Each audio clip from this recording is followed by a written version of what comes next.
Så vacker var jag. Kan man se? Ja, det är jag.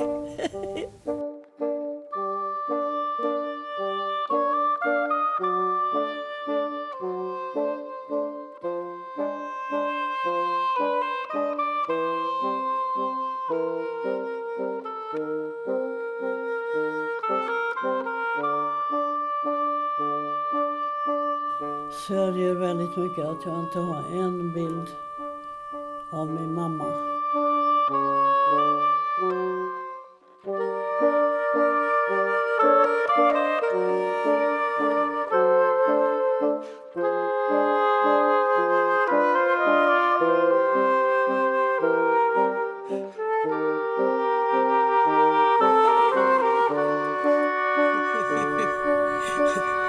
Det är livets gång.